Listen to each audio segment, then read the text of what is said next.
Hello guys, welcome back to my channel study with Hamza sir. तो हम लोग ने पहला चैप्टर ख़त्म कर दिया है। ये दूसरा चैप्टर है मैथ का, चैप्टर 2 है, जिसका नाम है चैप्टर 2 का वास्तविक संख्याओं के घातांक। चैप्टर 2 का नाम है। तो इसमें हम लोग पहले इस चैप्टर को पढ़ने से पहले इसके कुछ इम्पोर्टेंट हम लोग टॉपिक समझ लेते हैं। तो देखिए, इसके सबसे इम्पोर्टेंट टॉपिक सबसे पहले हम लोग समझ लेते हैं इस चैप्टर के। उससे ये होगा कि हम लोग को ये चैप्टर पढ़ने में आसानी होगी। देखिए, सबसे पहले हम लोग समझ लेते हैं कि अगर किसी नंबर, मान लीजिए कोई नंबर ए है, उस पर कोई माइनस वाला संख्या -2 है, तो देखिए इसको हम लोग कैसे लिख सकते हैं। जब कोई नंबर पे माइनस का वो रहता है, माइनस वाला बार रहता है, तो उसको हम लोग अपॉन में लिख देते हैं। इसको हम लोग कैसे लिखेंगे, 1/A2 लिख देंगे। जब किसी नंबर पर माइनस का रहेगा तो इसको अपॉन में लिख देते हैं, 1/A2।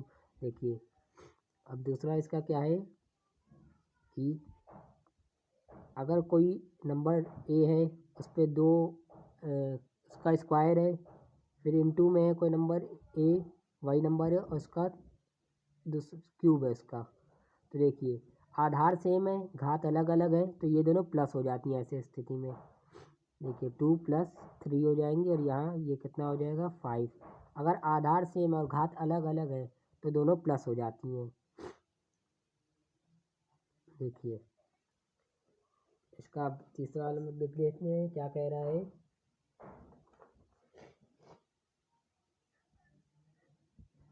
देखिए, अगर कोई नंबर ए है, उस पर 5 है और वही नंबर नीचे है, उस पर अलग नंबर है, घात है, तो देखिए अपॉन में अगर रहेंगी तो वो डिवाइड हो जाएंगी। तो यहाँ क्या होगा, 5 - 3 हो जाएगा।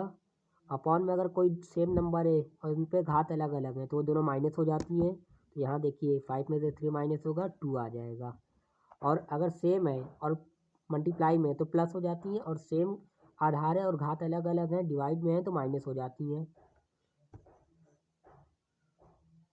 देखिए, इसका अब ये चौथा वाला क्या है, ए है और इनटू में बी और दोनों की घात सेम है, एन है। तो जब ब्रैकेट खोलेंगे हम लोग तो ए की भी घात एन होगी, बी की भी घात एन होगी।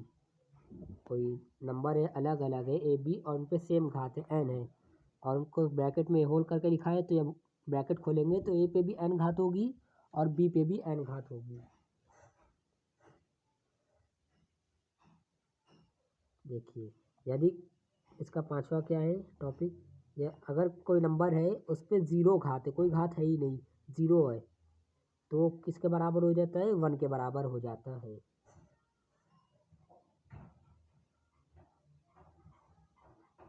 वो 1 के बराबर हो जाता है। तो देखिए, यही सब इसका मेन है। यही तो अगर आप लोग समझ लेंगे तो ये चैप्टर पढ़ने में बहुत ही आसानी होगी।